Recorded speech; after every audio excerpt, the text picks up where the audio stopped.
फिर regional office से phone आए मेरे पास कि जहाँ-जहाँ आपका ट्रांज़ैक्शन गया है, किस-किस मतलब बैंक वग़ैरह में गया है, तो उन सब का डेटाबेस आ गया है करके। मैनेजर ने टाइम लिया था बल्कि मुझसे 5 दिन का और, लेकिन वो जितना मेरा अमाउंट था वो आज की डेट के अंदर ही वापस आ गया। मतलब तो इस पूरे प्रोसेस में आपको ना तो कोर्ट ऑर्डर लगाना पड़ा, ना कुछ पुलिस के पास जाना पड़ा। जितना भी पैसा रिफंड आया वो बैंक की हेल्प से आ गया। मतलब मुझे लगता है पूरे इंडिया में भाई तुम ही एक ऐसे बंदे हो जिसने 3 बार बिना कोर्ट ऑर्डर, बिना बिना सिरदर्दी के अपना पैसा स्कैमर से वापस निकलवा लिया है पूरा। आज नहीं तो कल आप पकड़ा जाओगे, आप बचोगे कहीं से नहीं, क्योंकि आजकल सिस्टम बहुत ज़्यादा चेंज हो चुका है। तो नमस्कार भाई, क्या हाल चाल है आपके? नमस्कार, हाल-चाल तो बढ़िया है। भाई आज आपने बड़ी बढ़िया खुशखबरी दी है कि आपका सारा जो पिछली वीडियो बनाई थी हमने स्कैम के ऊपर, आपके साथ स्कैम हुआ, वो सारा पैसा वापस आ गया। तो आप बताओ ये कब और कैसे आया आपका सारा पैसा वापस? अब ये खुशी तो बहुत बढ़िया है, मुझे अच्छा लगा कि मेरा सारा पैसा वापस आ गया और इसके लिए थोड़ी मुझे मेहनत भी करनी पड़ी, नहीं तो पैसा जो है वापस नहीं आता। कई मेहनत लोग करनी पड़ी जैसे?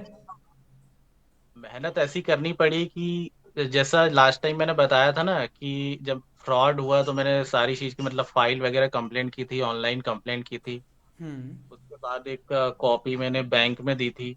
उसके ओके। बाद फिर साइबर सेल भी गया था, तो मैं बताया था साइबर सेल में क्या-क्या हुआ करके। उसके ऊपर वीडियो भी बनाई थी अपने ने। और हाँ, वीडियो बनाई थी। फिर उसके बाद फिर मैं 2 दिन बाद अपने दिमाग में एक चीज़ नोटिस किया कि मैंने बैंक को एप्लीकेशन दिया, मैनेजर ने कुछ नहीं किया। साइबर सेल में दिया, तो साइबर सेल वालों ने बहुत कुछ सुनाया। जैसे पता था लास्ट टाइम मैंने वीडियो में बताया था, गया भी था उस टाइम मैंने। हाँ।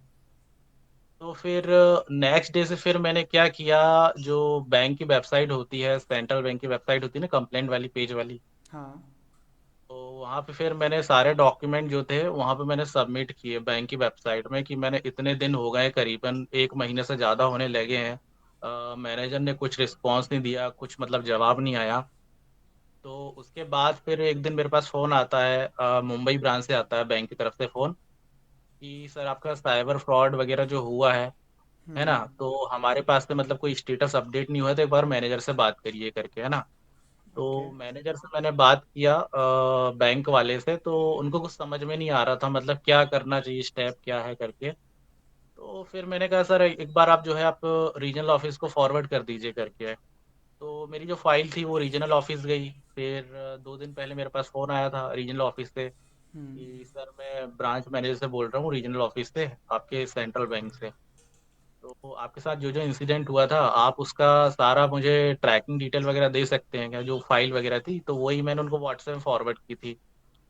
तो बता रहे थे कि आपने कुछ-कुछ ट्रांज़ैक्शन शायद उससे भी किए हो, क्या बोलते हैं जो फ़ोन पे का होता है ना वॉलेट जो यूपीआई अच्छा, लाइट हाँ। चलता है, ठीक है। तो हाँ, तो वो ट्रैक आउट नहीं हो पा रहे थे कुछ-कुछ ट्रांज़ैक्शन, बाकी तो सारे ट्रैक आउट हो गए थे। तो फिर वो सारे ट्रांज़ैक्शन की रिपोर्ट ऊपर गई, मतलब जो होता है ना अपना RBI, reserve bank of India, जितने भी मतलब बारकोड वगैरह होते हैं, किसके बैंक के साथ कौन-सा अकाउंट लिंक है, आईएफएससी कोड कहाँ पे है करके। तो फिर उनने मुझसे 15 दिन का टाइम माँगा इस चीज़ के लिए कि हम चेकआउट करते हैं कहाँ-कहाँ पे ट्रांज़ैक्शन वगैरह गए हैं करके। और जो मोबाइल नंबर वगैरह थे, वो तो मैंने उनको बता दिया था, साइबर सेल्स वालों को ऑलरेडी दे चुका था। हम्म। और ट्रांज़ैक्शन डिटेल मैंने सारी एक्यूरेट दी, किस-किस टाइम को ट्रांज़ैक्शन गया था, कितनी तारीख को ट्रांज़ैक्शन गया था। तो इसके लिए मुझे 15 दिन मतलब वेट करना पड़ा एग्ज़ैक्टली। फिर 2 दिन बाद यहाँ बैंक से मेरे फ़ोन आया कि आपकी एक कंप्लेंट थी करके, उसका एक मेल आया हेडक्वार्टर से करके बैंक के, आरबीआई से। ओके। तो फिर उनने मुझे ईमेल किए, ईमेल आईडी लिए, तो मेरे पास आया। फिर उसके बाद फिर रीजनल ऑफ़िस से फ़ोन आए मेरे पास कि जहाँ-जहाँ आपका ट्रांज़ैक्शन गया है, किस-किस मतलब बैंक वग़ैरह में गया है, तो उन सब का डेटाबेस आ गया है करके। अच्छा, ये बैंक कोऑर्डिनेट कर रहा था आपके साथ लगातार? हाँ, बैंक कोऑर्डिनेट कर रहा था और बैंक इस वजह से कोऑर्डिनेट कर रहा था क्योंकि मैंने जो है ऊपर बैंक को कंप्लेंट दी। जो बैंक का जो होता है ना कस्टमर केयर, हम्म। वहाँ पे दी। तो यहाँ पे मैंने कंप्लेंट दिया, उसके बाद ये सारी प्रोसेसिंग चल रही थी। फिर उसके बाद फिर दूसरे दिन जो है मैंने उसी नंबर पे फ़ोन लगाया, कौन-सा 1930 जो होता है ना, साइबर क्राइम वाला। साइबर क्राइम हम्म। वाला, वहाँ पे मैंने फ़ोन लगाया 1930 पे। उनसे मैंने पूछा कि सर मैंने सारे प्रूफ़, एविडेंस, ट्रांज़ैक्शन डिटेल, कितना पैसा गया है करके सारे डॉक्यूमेंट मैंने दे चुका हूँ। मेरे केस के ऊपर कितना मतलब प्रोसेसिंग मतलब हुआ है करके, हम्म। मतलब कहाँ तक मतलब केस पहुँचा है करके। ठीक है, यहाँ पे एक दिन और कॉल किया तो बहुत देर तक मतलब लाइन मतलब होल्ड पे थी वहां पे। उनने बोले कि आपकी लाइन जो है साइबर ऑफिसर साहब मतलब कनेक्ट की जा रही है करके, अच्छा। है ना। तो यहाँ पे मैं बहुत देर तक वेट करते रहा, उसके बाद कुछ नहीं हुआ।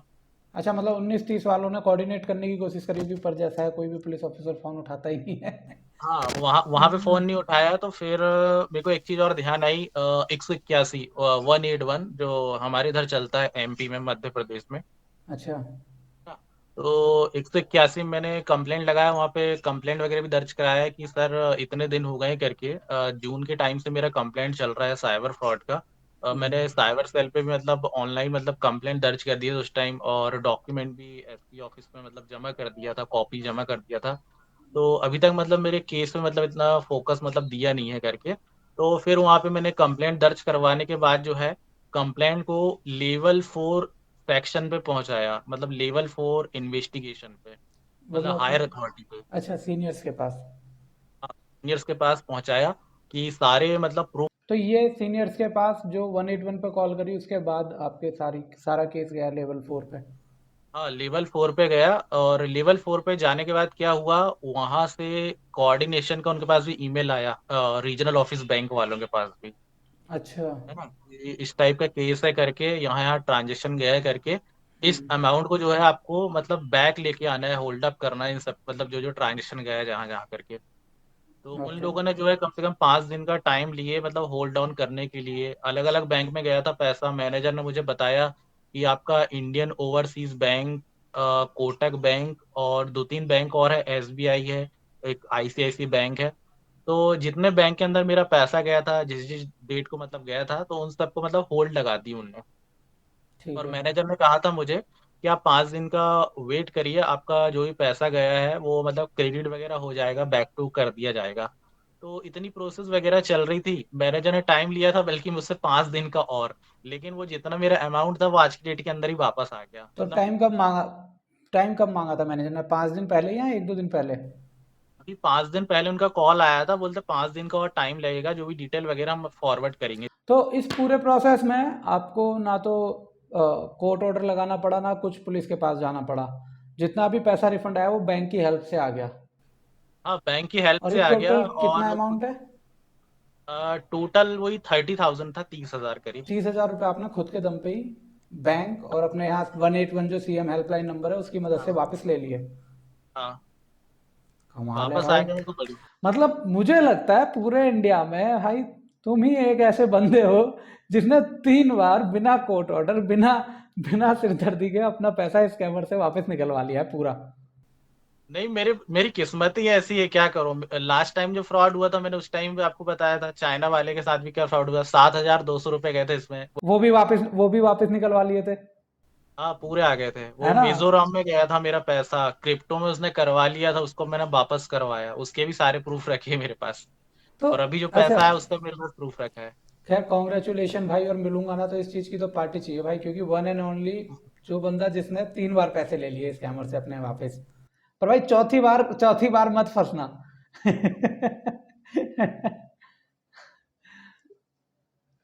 रीजन किसी था की कि मदद किसी को। करने भी मत जाने लगना ऑनलाइन पे, जैसे इस बार सोच रहे थे ना कि उसकी नहीं हॉस्पिटल में मदद कर दूं। नहीं नहीं नेवर नहीं नहीं, ट्रस्ट। ऐसा कोई मदद नहीं करूंगा मैं। क्योंकि जब जब मेरे साथ इंसिडेंट हुआ है ना, मैंने हमेशा दिमाग से ध्यान से काम लिया, और मेरे साथ इतने सारे मतलब फ्रॉड इतने बार हुआ है मेरे साथ, तो मैंने बहुत सारे सबक लिए कि दुनिया में तो मतलब बहुत सोच समझ के चलना पड़ेगा। अब ये बताओ भाई मुझे कि अगर मैं सिंपल स्टेप में पूछूं, क्योंकि देखो हम्म अपना तो सिंपल प्रोसेस है, साइबर क्राइम में एक डिटेल रिपोर्ट फाइल करो, फिर हम्म थाने जाओ, फिर अगर अमाउंट हम्म फ्रीज होता है तो कोर्ट ऑर्डर लगाओ, और कोर्ट ऑर्डर से वो हम्म पैसा विड्रॉ हो जाता है वापस। हम्म अपने को सिंपल प्रोसेस पता है। लेकिन हम्म जो तुमने करा भाई वो सारा कुछ अलग है, डिफरेंट है आपका। हम्म तो अगर किसी को आपको बताना हो कि पैसा आपने कैसे निकलवाया, स्पेशली एमपी के लोगों के लिए जो मध्य प्रदेश से आते हैं, हम्म। तो सिर्फ डायरेक्ट स्टेप बताओ जो उनको फॉलो करने चाहिए, स्टेप। बाकी तो एक्सप्लेनेशन के देखो लिए वीडियो हो गई, सिर्फ स्टेप बताते जाओ, पॉइंट देखो डे मैं वन से स्टेप और आज तक के। Please follow the instruction. Step देखो मैं फर्स्ट 1. स्टेप ये बताता हूँ कि जब भी किसी के साथ, इंसान के साथ फ्रॉड होता है, तो हम्म। सबसे पहले उसको नर्वस नहीं होना चाहिए, मतलब ध्यान नहीं खोना चाहिए कि मेरे साथ फ्रॉड हो गया, मैं क्या करूं करके, क्योंकि लोग बहुत परेशान होते हैं, है ना। हम्म। सबसे पहले उसे एक चीज नोटिस करना चाहिए कि उसके साथ जो भी फ्रॉड हुआ है, मतलब जो पैसा गया है, उस ट्रांजेक्शन के वो एक एक मतलब प्रिंट निकाल के रखे। ओके। ठीक है, प्रिंट निकाल के रखे। उसके बाद उसको सबसे स्टेप क्या करना है, जो cyber.gov.in जो बना है गवर्नमेंट का पोर्टल, हम्म। उस पर जाके उसको रजिस्टर होना है। इन पीडीएफ की आप कॉपी निकाल के रख लीजिए, करीबन एक एक पीडीएफ की कॉपी चार चार आपको रखनी पड़ेगी। ओके ठीक है, ये निकाल ली हाँ। कॉपी। अब? और उसके बाद डॉक्यूमेंट जो है ना, प्रूफ जो भी फ्रॉड हुआ है उसकी भी आप दो दो कॉपी निकाल के रखिए। ठीक है। ठीक है। और जो आपके अंदर फ्रॉड वगैरह जो है उसकी एक कॉपी, और जो फ्रॉड हुआ था, और एक जो आप एप्लीकेशन बनाएंगे देने के लिए, उन सबको आप अटैचमेंट करके आप एक अपने तरफ रखिए। और एक जो आप अटैचमेंट बनाएंगे वो आपको देना है बैंक में, और साथ में एक एप्लीकेशन भी लगाना है बैंक के लिए, है ठीक ना, है। अपने अकाउंट के साथ ये फ्रॉड हुआ है। और उसमें आप सारी चीज लिखोगे, ये फ्रॉड हुआ है करके, ट्रांजेक्शन है, ये बैंक डिटेल है, साइबर कंप्लेंट किया हूँ। हम्म। ठीक है, ये वाली फाइल आपकी जमा हो जाएगी कहाँ, बैंक पे। और जो एक और नेक्स्ट जो फाइल है आपको जमा करना है कहाँ पे, आपके नियरेस्ट पुलिस स्टेशन या फिर एसपी ऑफिस में जमा करना है। वो फाइल आपकी जाती है साइबर सेल पे। और ठीक एक है। जो फाइल रहेगी वो आपके पास रहेगी। ठीक है, क्योंकि सब लोग को तो आप दे दोगे, आपके पास भी रहना चाहिए ना प्रूफ दिखाने सही के लिए। बात। और जब भी आप जैसे बैंक में अप्लीकेशन दोगे तो उसके साथ आप वो उसका ले लेना, क्या बोलते हैं, सील लगा के देते हैं ना, कॉपी, हम्म। है ना। तो वो आप उनसे ले लेना रिसीविंग ले बैंक वालों लेनी से। है उनसे कि मैंने बैंक में हाँ, कंप्लेंट रिसीविंग दी है। रिसीविंग बहुत जरूरी है। हम्म। और वहाँ पे भी आप डॉक्यूमेंट जमा करोगे तो वहाँ पे भी आपको रिसीविंग लेना जरूरी है। एसपी ऑफिस से। बिल्कुल। हाँ, एसपी ऑफिस, वहाँ पे आपके पास प्रूफ रहता है मतलब सब चीज़ों के, कि मैंने इस तारीख को दिया था करके, ताकि उससे आपका केस जो है बहुत जल्दी स्ट्रांग हो जाता है, उसमें दिक्कत नहीं रहती है। सही बात। इतना सब देने के बाद जो है कम से कम आपको 15 दिन वेट करना है, इतना प्रोसेस होने के बाद। और सेकंड चीज आपको ये वेट करना है कि मैनेजर कितना आपके केस को इंडिकेट कर पा रहा है, उसके वो मतलब केस समझ में आ रहा है। मेरे वाले केस में ऐसा हुआ था कि मैनेजर को समझ में नहीं आ रहा था नेक्स्ट स्टेप करना क्या है। तो वहां पे जब मैंने कंप्लेंट किया बैंक के कस्टमर केयर में, तो एक दिन मेरे पास आपने मुंबई से बैंक कॉल के आया। कस्टमर केयर में कंप्लेंट करा या बैंक की ऑफिशियल वेबसाइट पे कंप्लेंट करा? बैंक की जो ऑफिशियल वेबसाइट जो होती है ना, हम्म। नीचे एक कॉलम आता है कस्टमर केयर वाला, तो आप उसमें फिल कर दीजिए कि मेरे साथ फ्रॉड हुआ है करके। मैंने मैनेजर को एप्लीकेशन भी दिया, लेकिन मैनेजर ने कुछ स्टेप फॉरवर्ड नहीं किया। ठीक है। उसके बाद जो है आपके पास मतलब कॉल आता है ऊपर से, मतलब मुंबई से। तो मुंबई वाला क्या करता है, जो भी आपके डॉक्यूमेंट्स वगैरह होते हैं वो रीजनल ऑफिस को देता है तो ये फाइंड आउट करने डॉक्यूमेंट के लिए। आपको इनको व्हाट्सएप करने होते हैं जो कॉल आएगा, या फिर ईमेल करना होता है? नहीं नहीं, देखो, व्हाट्सएप तो आप उनको कर सकते हो, जो मैनेजर होता है ना, वो हम्म। मैनेजर व्हाट्सएप में रहते हैं ज्यादातर, तो आपने उनने कहा ना मुझसे। कि मुंबई से जो कॉल आया उनको वो हम्म, डॉक्यूमेंट फॉरवर्ड करेगा। तो डॉक्यूमेंट जो बैंक में जमा करे थे वो मुंबई वाले ऑफिस में होंगे, या वो आपसे दोबारा नहीं नहीं डॉक्यूमेंट मांगेंगे? नहीं नहीं, मुंबई वाले में नहीं। मुंबई वाले ने तो सिर्फ इतना पूछा था सर कि आपके डॉक्यूमेंट हमारे पास मतलब मतलब आए हैं करके, मतलब रीजनल ऑफिस में मतलब गया था करके। तो फिर मुझे यहीं लोकल से मतलब रीजनल ऑफिस से मतलब कॉल आता है मैनेजर का। हम्म। फिर वो मुझे कहते हैं कि आप व्हाट्सएप में मुझे डिटेल फॉरवर्ड करिए करके, तो मैं उनको डिटेल फॉरवर्ड कर देता हूँ। आरएम रीजनल मैनेजर का आपके पास कॉल आता है? कल से ही फोन आता है, आपके रीजनल ऑफिस से ही फोन आता है। मुंबई हम्म। से सिर्फ आपको कॉल आता है, जो बड़ी ब्रांच होती है वो पूछती है कि एग्जैक्ट इंसिडेंट क्या हुआ है करके, आपके साथ मतलब जो फ्रॉड हुआ उसमें मतलब हेल्प हुई है कि नहीं करके। तो आप ठीक है। सारा उनको वाक्य बताइए कि मैंने सारी प्रोसेस किया हूँ, अभी तक कुछ नहीं हुआ है करके। अगर आप इतनी प्रोसेस करते हो तो आपका केस जो है मतलब टॉप लेवल पे चला जाता है, इस ठीक पे है। मतलब प्रोसेस होने लगती है। और रही बात जो मैंने आपको 181 की बताई थी, वो आपका सेकंड ऑप्शन होता है यूज करने के लिए, कि मेरे साथ मतलब फ्रॉड हुआ था, मैंने कंप्लेंट दर्ज कराई है, तो अभी तक मतलब मेरे साथ मतलब केस मतलब शॉर्ट आउट नहीं हुआ है। और इस केस के अंदर मैं सबसे ज्यादा मतलब फोकस देना चाहूंगा, जो मेरी हेल्प की है वो बैंक के कस्टमर केयर रीजनल ऑफिस ने की है। रीजनल मैनेजर आरएम ने। कौन सा बैंक है आपका, सेंट्रल बैंक? ठीक है, तो उसके बाद आपका ये सारा फंड आपके अकाउंट में वापस हाँ, आ और गया मैंने बिना एक सिर दर्द के? हाँ, तो एक प्रोसेस और मैंने किया था कि जो फ्रॉस्टर होते हैं, जो नंबर से मतलब फ्रॉड करते हैं, उनका बायोडेटा भी मैंने ही निकाला था। अच्छा, हाँ बताया था। हाँ, तो उनका मैंने बायोडेटा निकालने के बाद क्या किया, गवर्नमेंट की जो टैफ कॉप एप्लीकेशन है वहां पे आके सबमिट कर दिया कि फ्रॉड नंबर है, इनको परमानेंट ब्लॉक लिस्ट करो, इनको नंबर को कौन उपयोग कर रहा है और इनको अरेस्ट करो। तो उनका अरेस्टिंग भी हो जाएगा, ये 4 5 6 दिन के अंदर अरेस्टेड भी हो जाएंगे, मतलब जिन जिन के जो नंबर थे ना, जहाँ ट्रांजेक्शन गया था, किसके नाम से खाते चल रहे हैं, कौन हम्म। मतलब व्हाट्सएप चला रहा है, किसको किस तरीके से फ्रॉड मतलब कर रहा है, तो वो लोग भी पकड़ा जाएंगे 4 5 6 दिन के अंदर। और उन्हीं की स्टेट में पकड़ाएंगे वो जिस स्टेट में रह रहे हैं। बिल्कुल नहीं, ये तो ठीक है।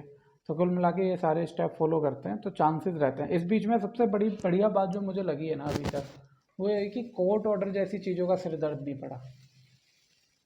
कोर्ट ऑर्डर का सिरदर्द इस वजह से नहीं पड़ा कि देखो, मैंने इस केस के अंदर सबसे पर्टिकुलर चीज किस चीज को लिया, बैंक को लिया। बैंक आती है आरबीआई के अंदर, रिजर्व बैंक ऑफ इंडिया, मतलब भारत के अंदर जितनी बैंक चल रही हैं, तो हम्म। उनके पास अथॉरिटी रहती है 100% की। बैंक के पास अथॉरिटी रहती है कि किसका बैंक के साथ लिंक है, क्योंकि आधार कार्ड भी आप देखोगे बैंक अकाउंट के साथ लिंक रहता है।